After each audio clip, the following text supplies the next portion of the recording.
napapansin. Tingnan mo yung setas. Ang galing ng pagka pinta no. Anong video kaya mo? Hindi boss, hindi yung isda po yung makinis, hindi yung ulo.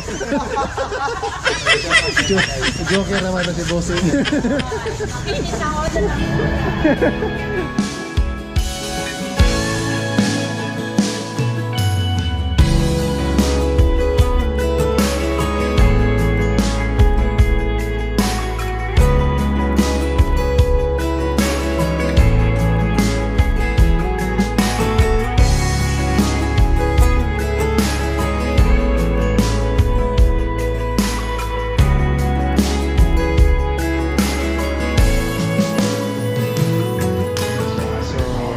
Update muna tayo ngayon. Nandito kami sa Polillo Port kasi yung barko na gagaling sa Real na supposed to be ay ang dating dito sa Polillo Island ay alas 3 ng hapon ay hindi natuloy yung pag-alis doon sa Real Port kasi nagkakaroon ng problema sa makina. Kaya ngayon ang inasahan namin yung barko na dating dito ng alas 8 ng gabi. Malamang ang alis dito ay nasa mga 9 to 9:30 na ng gabi pabalik ng Real. So stranded muna kami dito. Dito muna kami tatambay sa passenger terminal ng Polillo Port. So kanya-kanya muna kami ng pwesto. Yan si Manlalakbay. Si Dodon Jopet, ayun, namumroblema na. Yan si Kernel. Pahinga muna daw si Kernel. Pantay niya, wala fix na naman yan. Baka mamaya iba na naman katabi niya. kunwari lang yung tulog niya, tapos pagmulat may katabi na. Katabi na pala.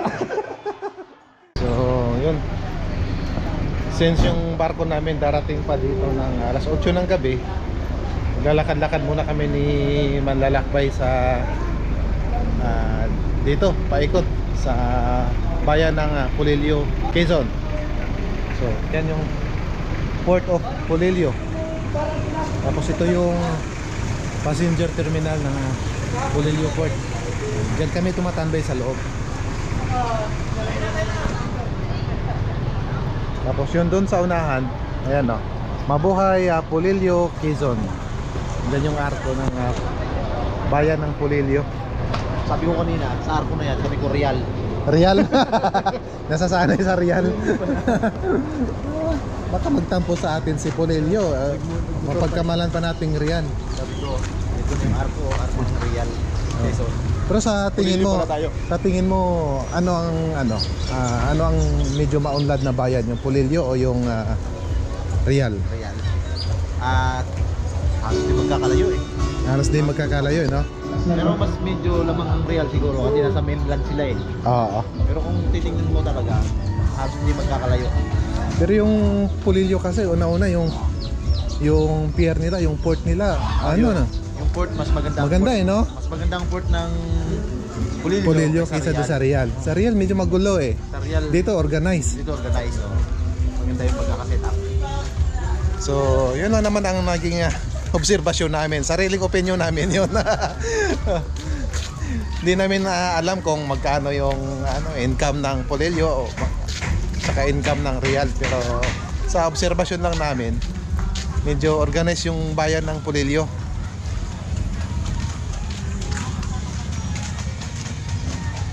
Ito yung papunta sa market ng Polillo. Yung palengke nila dito. Pangalan mo? Zian. Si Zian. Ayan.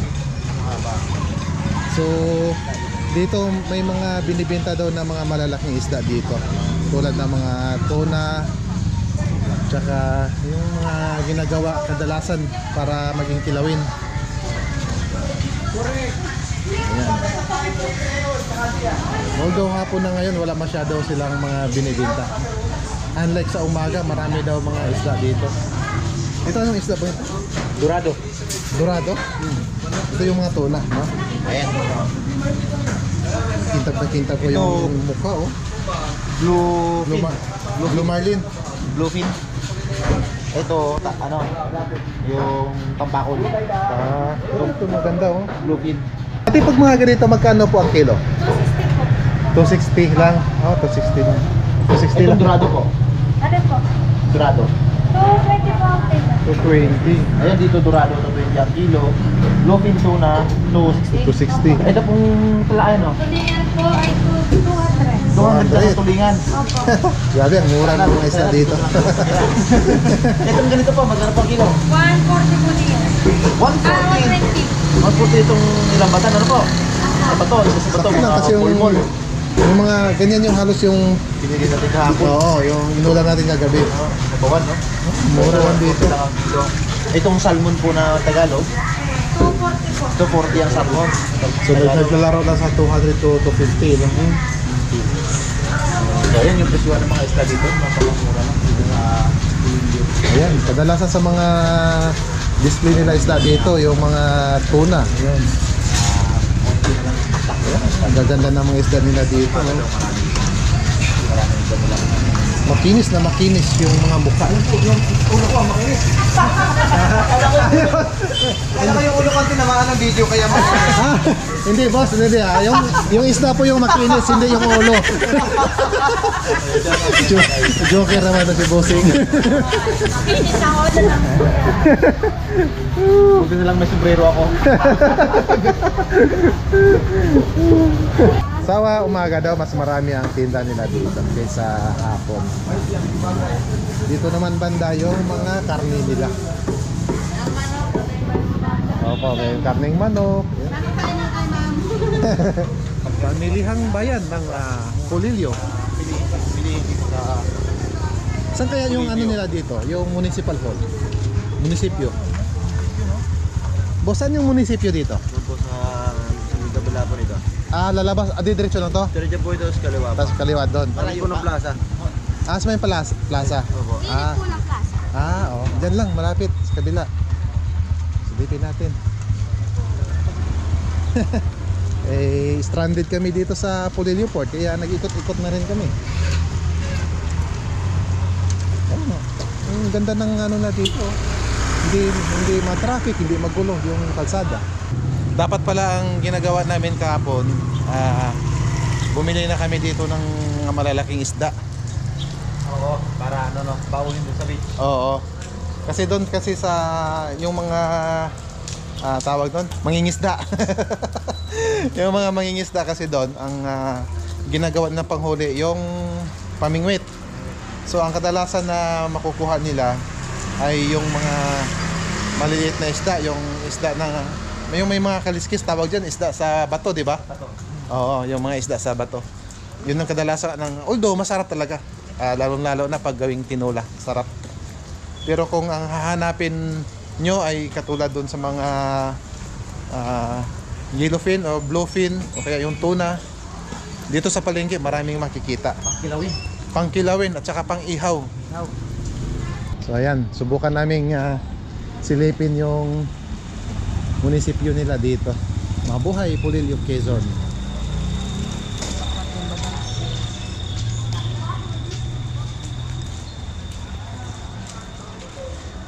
Wala masyadong mga ano dito, mga sasakyan katulad ng mga bumibiyahe na jeep, tricycle, wala. So hindi polluted yung hangin nila dito. At saka makikita nyo dito mga lodski, yung mga lumang bahay. Ayan mo. Talagang hindi pa nila inaalis. Ito yata, sa may plaza daw eh. So, ito yung Polillo Park view. Yan. Tapos yung gymnasium yata nila dito. Para may naglalaro ng basketball eh. Tapos yung simbahan yan. Lecture Shrine St. Joseph. Prayer garden nila dito sa St. Joseph. Ayan. Ayan yung Polillo Sports Complex. Maraming mga estudyante sa loob. Parang nagpa-practice ng graduation. Ito naman kaisa-isang hotel yata dito. The Seahorse Hotel. Ito yung munisipyo nila dito.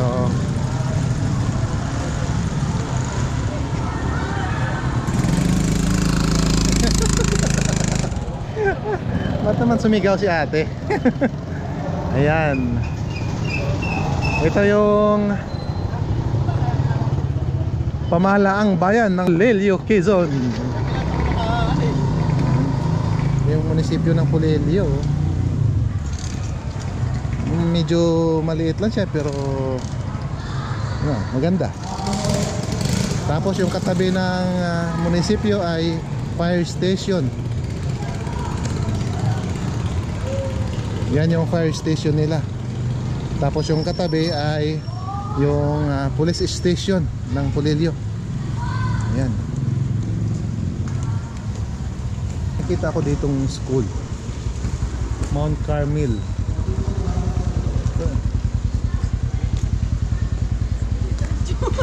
Namatay bigla.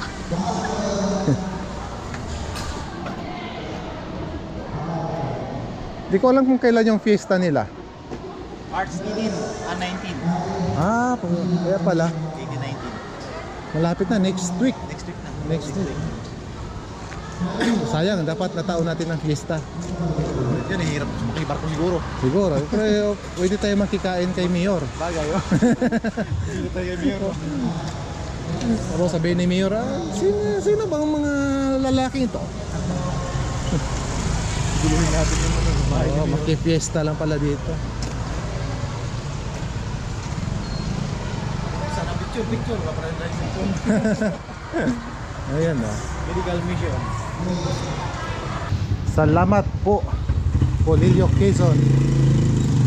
Ngayon ko lang dito napapansin. Tingnan mo yung sa itaas. Yung painting niya, no? Ano na ba ang niya din? Ano yata? One Luna ba? Yung painting na ano, no? Tawag ko painting na yan? Si Juan Luna ba? Ginaya nila. May tawag sa painting niya na nalimutan ko. Ang galing ng pagka pinta no?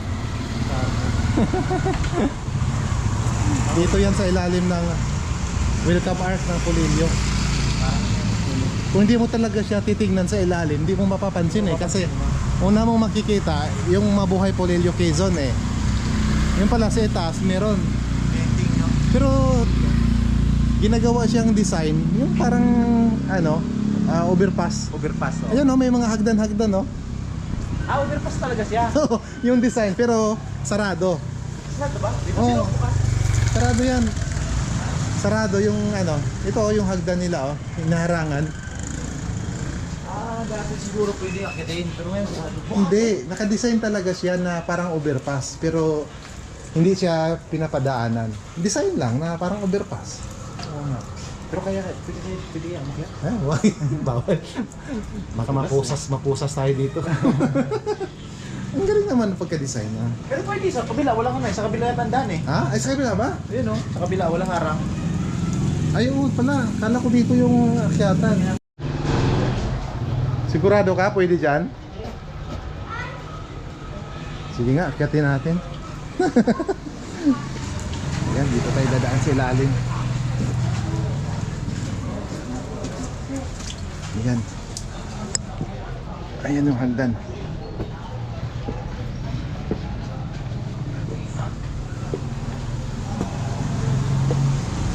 Pero parang wala naman masyadong naakyat dito.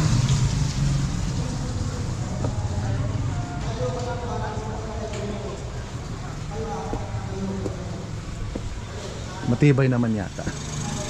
Yan, no?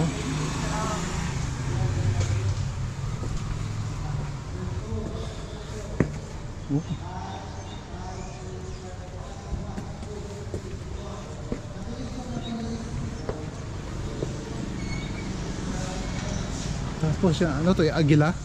Hindi parang ano. Ibang ibon May dilaw oh. Ganda nito sa taas. Kaya nga, ang ganda dito.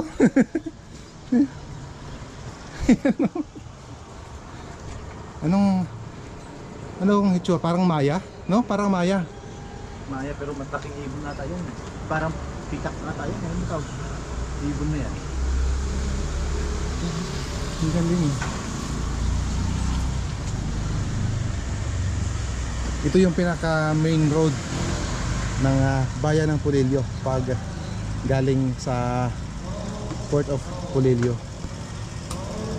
Tapos dito naman sa kabila, ayan, yung port nila dito. Ha? Oh, may pailaw sila.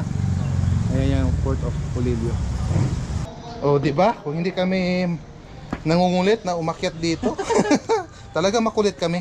Pero parang tayo na lang ang umakit dito, hindi na sila Oh, siguro sila nagsasawa na. lulumot. Pero kami nagugulat na may ganito pala dito. Ganda, ang ganda sa taas. Oo. Overlooking sa buong bayan ng Polillo. Sa mga bibisita dito sa bayan ng Polillo, subukan nyo din dito. Makyat kayo dito sa may arko. Ang ganda. Sa pagpapicture, kaso wala kami dalang cellphone. Ingat-ingat Naka-charge sa lang. terminal. Lubat na. Parehong lubat yung mga cellphone namin kaya naiwan doon sa may passenger terminal. Gina-charge namin doon. Ba? Oh, di mayroon tayong natuklasan dito sa bayan ng Polillo. Siguro lahat ng mga nagra-rides din papuntang Polillo hindi sila naakyat diyan. Kasi kung titignan mo, parang simpleng welcome arc lang siya ng bayan ng Polillo. Huwag natin yung dalawa, no? Ha? Magpapicture tayo apat ko, no? Sa itaas. Dito. Kaso yung dalawa, Pagod na eh. mukhang na-stress sila kasi stranded tayo eh. Pasok sila bukas eh. Kaya nga, ang ganda nga sana eh. Tara, subukan natin. Puntahan natin sila. Yung mga kasama kasi namin na stress. Kasi yung ini-expect naming biyahe pabalik ng Real ay alas 3 ng hapon. Pero sa kasamang palad, yung barko nandoon pa sa Real. Hindi pa nakaalis kasi may aberya, may ginagawa. Siguro hindi kondisyon yung makina kaya hindi naglayag. May Dragon Boat. Ha? Dragon Boat. May activities.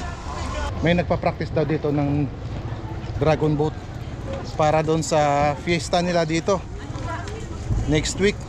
So siguro may labanan kaya yung iba dito nagpa-practice na sila ngayon.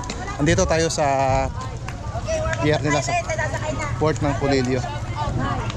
1-0. Yan dito makikita natin ang dami mga tumatambay, ang dami ring mga nanonood. Tapos yun, ang dami rin naliligo parang hindi nilamig. Oo nga. Tapos ayan yung mga nagpa-practice. Ayan oh. Nakapayong na naliligo ko lang. Dami nila, meron pa doon sa kabila. Buhay na buhay yung daywalk ng Polillo tuwing hapon.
So ayun, at last andyan na yung ating Roro. Yan yung ating sasakyan papuntang Real, Quezon. So dumating siya dito kanina mga alas 8 eksakto. Tapos ayun, 8:30 maghahanda na rin kami dito para loading. So Ang babayaran pala namin ngayon dito mula sa Polillo Island ay 725. Nababayad kami sa terminal fee for passenger ng 225. Tapos itong motor ang babayaran dito sa Roro ay 500. So hindi na kami dumaan ng Coast Guard. Kasi ang sabi naman nila, pag nakadaan ka na daw sa Real Coast Guard ay ang pagbalik hindi na kailangan dumaan dito sa Coast Guard ng Polillo. So yun. Pasok na daw tayo, sabi ni Bossing. Pasok na daw ang mga motor. Madulas pa naman dito kasi basang basa yung semento, kaya magdahan-dahan tayo. Parang ito din yata yung sinakyan namin kanin, yung pagpunta namin dito.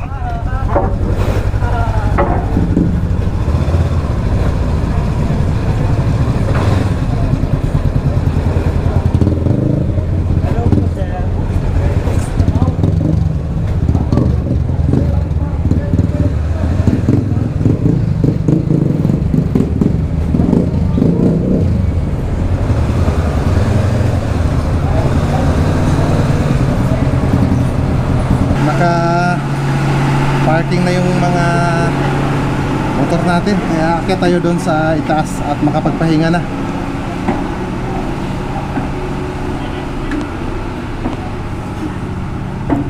Ayan.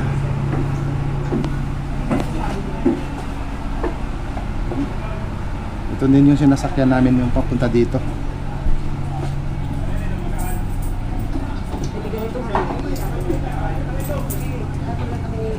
One eternity later. Yeah.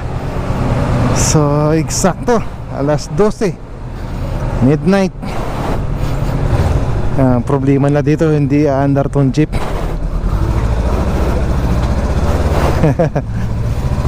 Dito na kami sa Real Quezon. Welcome back Real Quezon. Wala dito yung nagtitinda ng suman. Kung nagtitinda ng suman, wala dito. Thank you Real Port. So exit kami dito. Naghahanap kami ng suman pero wala kami nakikita eh. May mga karinderya dito 24 hours. So yun, ang dadaanan namin ngayon ay dito sa may Marilaki. Yan na, ito na yung papuntang Marikina.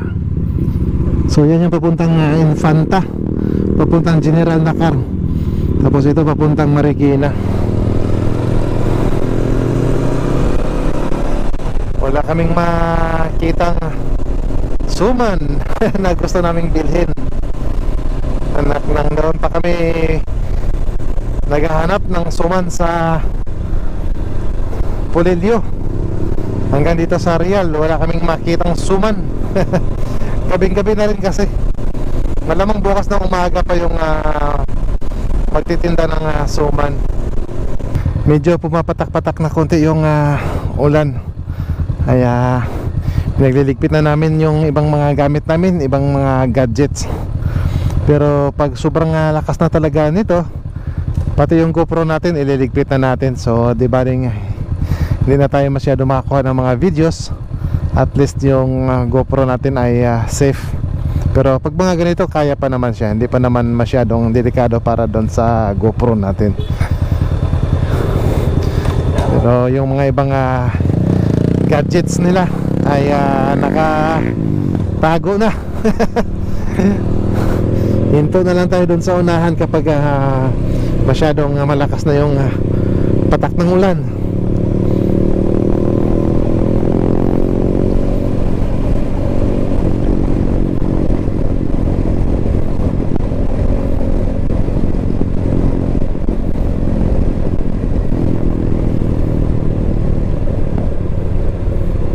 Dito hindi pa gaanong ramdam yung lamig ng panahon. Liligpit na natin yung GoPro natin. Medyo palakas-palakas na yung Palaki na rin butal eh. Oo. So it's time to ligpit na ng GoPro natin. 12 midnight, 12:43 ng hating gabi. So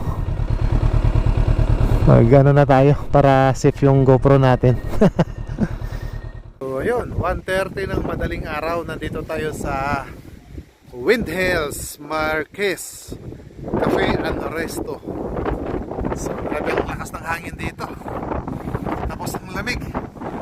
Ewan ko kung makikita dito sa camera yung fog. Grabe ang lamig dito. Sinasabayan pa ng sobrang napakalakas ng hangin. Kaya grabe. Ayan, marami din palang mga dumadaan dito na mga kapwa, mga riders. Ayan. So kanina doon malapit sa Infanta marami tayong mga nakakasalubong na mga riders din. Wala pa, siguro real pa to. Real pa ba to? O, sako pa to Santa ng Maria. real. Kasi wala pa tayo dun sa ano eh. Yes, diba? Oo. So dito muna kami, magkakape muna. Tapos grabe, ang dami ng mga stickers dito. Mamaya magkakabit tayo. Yan. Tapos yan, dami oh. Tapos yan, nagpapatimpla tayo ng barako. 50 peso lang yung isang ano na dito, isang timplahan. Yan, yun yung gusto naming inumin.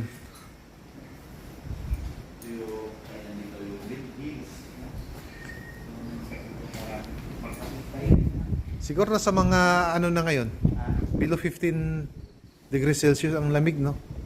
Yung temperature. Wala kasi yung mga 18 na 19. Malamig lang kasi nung hampas ng hangin. Saka may kasama tubig, may ambot. Ambon-ambon pa. Kanina akala ko tuloy-tuloy na yung lakas ng bagsak ng ulan. Pagtagal na ng GoPro, wala na. Nawala pagdating sa itaas, sabi ko ang ganda pa naman sana nung sa itaas nung makapal yung fog. Yan yung walang makita eh. Nay, good morning po. Mulat siguro dito mga isang oras papuntang Sampaloc. 44 minutes. 44? Ano sa akin? Kung saan tayo kakaliwa? Kung saan tayo kakaliwa papuntang kalagitnaan na yun? Pakaliwa na yun? Ah, okay. Kung kasi pinit yung mapa niya sa ano eh, sa may lunch. Tapos papuntang Pililya na tayo. So, yun. Ang lamig-lamig. Masarap din pala dito mag-rides kahit hating gabi. Safe na safe, ang ganda ng kalsada. Tapos maraming mga riders ang mga dumadaan dito. Lalo na ngayon, weekend. Sunday na ngayon eh. Sila papunta, kami pabalik na ng Maynila. Bote, madaling araw kami napadaan dito, hindi namin makikita si Oscar.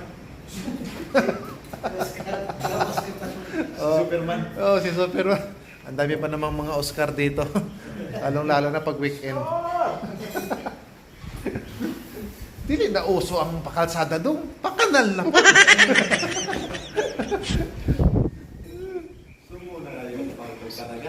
Sumo na kayong padagat. Pabukid na po. Ay, lamig dito. Lumalabas na yung sipon ko.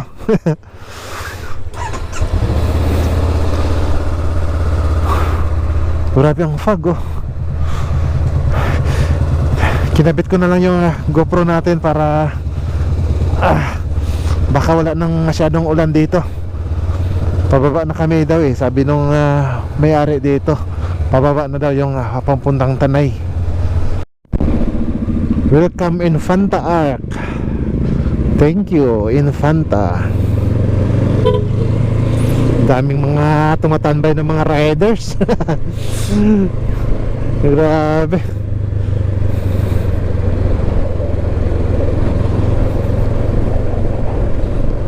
Kapal ng fog.